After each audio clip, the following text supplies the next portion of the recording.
है। Supreme court ने जो अभी फैसला सुना है 7 जनों की पीठ ने, उससे पूरे देश में एक तरह से आग लगी हुई है कि जो पीढ़ियां 7 पीढ़ियों से, 8 पीढ़ियों से, 50 पीढ़ियों से जज बनती आई हैं, क्लास 1 ऑफिसर बनते आए, उनको कब रोकोगे आप? नमस्कार दोस्तों, आप देख रहे हो राजस्थान टीवी न्यूज चैनल। मैं आपके साथ में जितेंद्र कुमार। अभी मैं मौजूद हूँ आदिवासी ताऊ डॉक्टर पुरुषोत्तम लाल मीणा के पास में। हम यहाँ पर इनके निवास पे आए हुए हैं। हम इनसे बात करेंगे जो सुप्रीम कोर्ट के द्वारा जो आरक्षण को लेकर जो मामला चल रहा है उसको लेकर हम बात करेंगे। सर नमस्कार। पहले तो सर आपका शुभ नाम आप खुद बता दीजिए। डॉक्टर पुरुषोत्तम लाल मीणा जी। बस आप लोग प्यार से आदिवासी ताऊ के नाम से संबोधित करते हैं। और मुझे अभी वर्तमान में मैं मुख्य संयोजक के रूप में काम कर रहा हूँ। आदिवासी पंचपटेल महापंचायत है, आदिवासी मीणा पंचपटेल महापंचायत।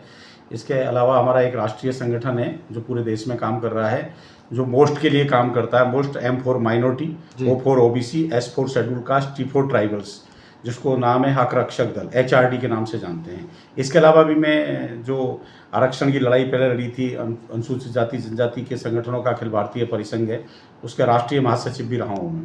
और भी कई संगठनों से, पत्रकारों के संगठन से भी जुड़ा हुआ हूँ। जी, जो सुप्रीम कोर्ट के द्वारा जो फैसला लिया गया आरक्षण को लेकर, किस नज़र से देखते हो सर? हाँ, ये बहुत बड़ा मुद्दा है। सुप्रीम कोर्ट ने जो अभी फैसला सुना है 7 जनों की पीठ ने, उससे पूरे देश में एक तरह से आग लगी हुई है और ये बहुत ज़्यादा आंदोलित होने वाले हैं लोग। पहले तो मैं एक लाइन में कहूँ तो सुप्रीम कोर्ट का कहना है कि सुप्रीम कोर्ट ये कहता है कि आरक्षित वर्गों में जो लोगों ने लाभ उठा लिया आरक्षण का और जो संपन्न हो गए, उन लोगों को क्रीमी लेयर लागू कर दी जाए उनके ऊपर, और दूसरे उसी वर्ग के अंदर जो वंचित रह गए हैं, मतलब उन्होंने भावनात्मक रूप से हमें तोड़ने का ऐसा प्रयास किया है, उनको राज्य जो है अपने हिसाब से जितना चाहे कोटा निर्धारित कर सकती है। जबकि सुप्रीम कोर्ट इस बात का निर्णय लेने का हक ही नहीं रखता है। संविधान में साफ तौर पे लिखा हुआ है, अनुच्छेद 341 और 342 के अंदर, कि राष्ट्रपति के द्वारा, संसद के अनुमोदन से राष्ट्रपति के द्वारा जो सूची जारी की गई है अनुसूचित जाति और जनजाति की, उसमें संसद को भी, राष्ट्रपति को भी, किसी को भी बिना विधिक प्रक्रिया के कोई भी हस्तक्षेप करने का, कोई भी एक अक्षर चेंज करने का हक नहीं है। इससे पहले सुप्रीम कोर्ट के बहुत सारे इस तरीके के निर्णय थे, लेकिन इन्होंने व्याख्या करने के नाम पर, और सबसे बड़ी बात तो यह है कि उसकी व्याख्या करने की जरूरत ही नहीं है, वो तो स्पष्ट है, स्पष्ट प्रोविजन है। उनकी व्याख्या करने के नाम पे हमारे देश का जो स्वयंसेवक संघ है, राष्ट्रीय स्वयंसेवक संघ है, उसकी मांग थी लंबे समय से कोटा के अंदर कोटा देने की, तो उसमें एक कोटा निर्धारित कर दिया इन्होंने। और सबसे बड़ा सवाल तो मेरा ये है कि देश के 85% लोगों को 49% रिजर्वेशन में बांध रखा है। सुप्रीम कोर्ट कहता है 50% से ज़्यादा नहीं मिलना चाहिए, और जो 15% देश की आबादी है वो 50% जो बचा हुआ है उस पर कब्जा कर रहे हैं। तो ये कहते हैं कि जो पहले संपन्न हो गए, 2 पीढ़ी में कोई जज बन गया, क्लास 1 ऑफिसर बन गए, उनके बच्चों को रिजर्वेशन की क्या आवश्यकता है? तो मेरा यहाँ आपके चैनल के माध्यम से सवाल है पूरे देश के लोगों के सामने कि जो पीढ़ियाँ 7 पीढ़ियों से, 8 पीढ़ियों से, 50 पीढ़ियों से जज बनती आई हैं, क्लास 1 ऑफिसर बनते आए, उनको कब रोकोगे आप?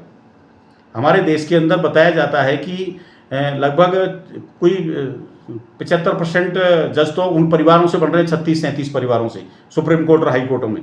जज का बेटा ही जज बनेगा, जज का बेटा ही जज बनेगा। वर्तमान में जो हमारे चीफ जस्टिस है चंद्रचूड़ साहब, इनके पिताजी पहले चीफ जस्टिस रहे, लोढ़ा साहब थे चीफ जस्टिस, उनके पहले एक लोढ़ा साहब रहे। मतलब बहुत सारे परिवार हैं उन्हीं में से बन रहे हैं। वहाँ पर इनको नज़र नहीं आता है कि वो संपन्न हो गए तो उनकी कोई बात करें, तो उनसे इनको मतलब नहीं है। हमारे को डिवाइड करने वाली बात हो रही है टोटल मिला करके ये, तो ये हमारे इनको तोड़ने वाली बात है। और मैं आपके चैनल से एक बड़ी बात कहना चाहता हूँ जो देश के लोगों को समझने की बात है। हमारे यहाँ जो बकरियों को चरवाहा होता है, बकरियों को हमारे राजस्थान में छेड़ी बोलते हैं, और छेड़ी को चरवाने वाले को छिरवाड़ा बोलते हैं। यदि मैं हिंदी में बात करूँ तो बकरी चराने वाले को चरवाहा बोलते हैं। तो उसमें जितनी समझ होती है उतनी समझ, बड़ी जिम्मेदारी के साथ कह रहा हूँ मैं, हमारे सुप्रीम कोर्ट के माननीय न्यायाधीशों के निर्णय में मुझे समझ में नहीं आ रही है। मैं बड़ी जिम्मेदारी के साथ कह रहा हूँ। एक चरवाहा ये समझता है कि मेरी बकरियां परेशान ना हो, तो रात को जो वो बकरियों को बांधता है अपने घर पर एक साथ में, तो वो बकरा होता है जो उनको तंग करता है उसको अलग से बांध देता है ताकि बकरियां रात भर आराम से रहें। बकरी को पूरी को एक साथ बांध देता है, बकरियां तंग नहीं करती हैं किसी को भी, और बकरे को अलग से बांध देता है। हमारे यहाँ क्या हो रहा है, बकरे कौन है? 15% जो लोग हैं वो बकरे हैं, जो 85% लोगों को परेशान कर रहे हैं। उनको सुरक्षित करने के लिए हमें अलग अलग टुकड़ों में बांध दिया वंचित वर्गों को। मेरा कहना है उन 15% को एक जगह बांध दीजिए तो हम 85% अपने आप ही रह जाएंगे, हमें कोई दिक्कत ही नहीं आएगी, परेशानी नहीं आएगी। तो समझने वाली बात यह है कि 15% जो सबको न्यूसेंस क्रिएट कर रहे हैं, जो तथाकथित ब्रिलियंट हैं, जिनके लिखित परीक्षा में बहुत कम नंबर आते हैं, उनके आका बैठे रहते हैं इंटरव्यू लेने के लिए, वो दुगने तिगने नंबर दे करके उनको सर्वोच्च घोषित करते जाते हैं, उनको ब्रेन पावर उनके पास जो दे रखी है। तो वो हैं बकरे की तरह तंग करने वाले बकरियों को। जो इस वंचित वर्ग है हमारा, उस वंचित वर्ग को तंग करने वाले लोगों को एक जगह सीमित कर दिया जाए, 15% में उनकी जनसंख्या की गणना करवा ली जाए। और एक दूसरा सवाल उठाना चाहता हूं मैं आपसे, सबसे बड़ा सवाल है, सुप्रीम कोर्ट कहता है कि 50% से ज्यादा ना दिया जाए। जब भी 50% से ज्यादा देने की बात आती है तो सुप्रीम कोर्ट सरकार से कहता है कि आपको कैसे पता लगा इनकी इतनी सारी जनसंख्या है। पर सुप्रीम कोर्ट ये नहीं कहता है जनसंख्या की गणना करवा लो, जनसंख्या की गणना भी नहीं करवाना चाहता है और बिना गणना 50% से ज्यादा देना भी नहीं चाहता है। तो हमारी गणना की जाएगी तो अपने आप पता लग जाएगा, हो सकता है वो 15% है जो 12% ही मिले, और उस 12% जो आबादी बची हुई है उनमें भी 3% या 5% जो हमारे तथाकथित ब्रेन है, बुद्धिजीवी कहते हैं अपने आप को, उनका ही पूरा कब्जा है।